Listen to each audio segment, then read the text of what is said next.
9वीं सदी, जब अरब सेनाएं भारत की सीमाओं की ओर बढ़ रही थीं, लेकिन उन्हें नहीं पता था कि सामने खड़ा है एक ऐसा सम्राट जिसके नाम से दुश्मन कांपते थे। वो थे मिहिर भोज। कन्नौज का राजमहल। राजसभा में अचानक एक दूत घबराते हुए आता है। दूत बोला, महाराज, सिंध की ओर से अरब सेनाएं हमारी सीमा की ओर बढ़ रही हैं। वे हमारे राज्यों को लूटने और कब्जा करने की तैयारी में हैं। सभा में सन्नाटा छा जाता है। तभी सिंहासन पर बैठे मिहिर भोज धीरे से उठते हैं और कहते हैं, ये भूमि हमारे पूर्वजों की है और जब तक राजपूतों की तलवारें जिंदा है, कोई विदेशी इस भूमि पर राज नहीं कर सकता। पूरा साम्राज्य युद्ध की तैयारी में जुट जाता है। कन्नौज की गलियों में सैनिकों की टुकड़ियां निकलती हैं। घोड़ों की टापें गूंजने लगती हैं। राजा अपनी सेना को संबोधित करते हैं, आज हम सिर्फ अपने राज्य के लिए नहीं, बल्कि पूरे भारत की रक्षा के लिए लड़ेंगे। सेना एक स्वर में चिल्लाती है, हर हर महादेव। सिंध की सीमा के पास विशाल युद्ध भूमि, एक तरफ अरब सेना, दूसरी तरफ राजपूतों की विशाल सेना।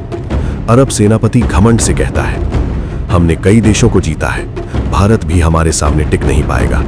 लेकिन तभी दूर से धूल का बादल उठता है और सामने दिखाई देते हैं घोड़े पर सवार मिहिर भोज।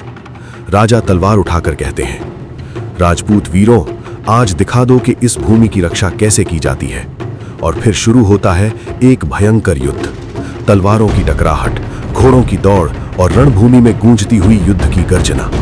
मिहिर भोज स्वयं आगे बढ़कर दुश्मन के सैनिकों को परास्त करने लगते हैं।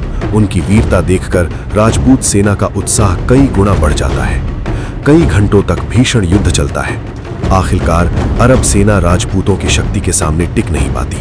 दुश्मन पीछे हटने लगता है। अरब सेनापति डर कर कहता है, ये राजा साधारण नहीं है, इससे लड़ना असंभव है।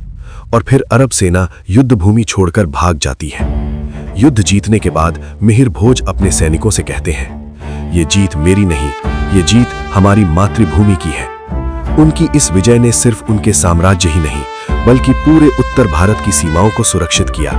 और इसलिए इतिहास में मिहिर भोज को याद किया जाता है, उस महान राजपूत सम्राट के रूप में जिसने विदेशी आक्रमणकारियों के सामने भारत की रक्षा के लिए तलवार उठाई।